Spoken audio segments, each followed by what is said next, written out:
So I think the definitions are important, and what it does is it prevents the normalization of the sexualization of our youth. And I know some of you might think those are trigger words, but if you want pervasive pornography, erotica, profanity, obscenity, and vulgarity, you're in the wrong school district. This is an issue of morality, not political ideology. This is a moral issue. These are intrinsically evil, and they should not be around our children, especially when they're pervasive. People that want more of this, they're called groomers. I know that's another trigger word, and people are offended to hear that. That's right. And this is, ma'am, thank you. People feel uncomfortable with a little journey in critical thinking. There's specific connotation with groomer. And if people feel triggered, good. Because again, this is an issue of morality. The flag is posted here. What side of the hill are you going to stand on? The side of the hill that wants more of this or less of it? And we have a systematic way of doing it, working with district. There's 3 buckets. There's curriculum, supplemental, there's library.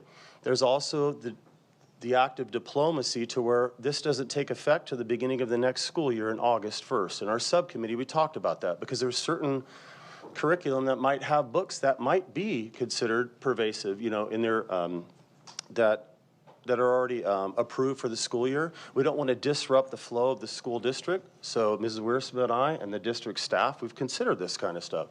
There's also consideration if a parent feels offended, they don't want this book in a library, they don't want their, you know, a family member to check that out. It doesn't necessarily mean that a book's pulled from the district. It's just that this child of mine won't be exposed to it, but maybe other parents want to be exposed to it. Versus a book might be simply pulled like Angels in America, and my hope is push because it's still in the Chaparral Library. It's disgusting. If I read what was in that book even in more detail than when I did the first time, it's just disturbing. So that is, so let me be clear. Pervasive pornography, erotica, profanity, obscenity, and vulgarity does not help a student graduate at TVUSD and flourish as a citizen in the United States, okay? It's not necessary, it's not sufficient, it just doesn't work. It's not needed. Let's go back to groomer.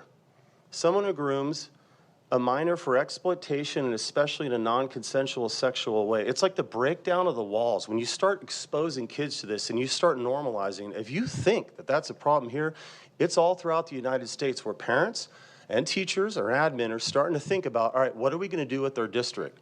So I ask you as a community member, I reflect the values of my community. I knocked on thousands of doors, and guess what my message was? If, not saying we'd had it, but if we have anything that sexualizes my youth or our youth here at the school district, I will stand against it. And that's what we're doing here. It was a campaign promise, and that's it. I reflect the community values, you know, of the community members. So I ask you, what hill are you going to stand on? And I think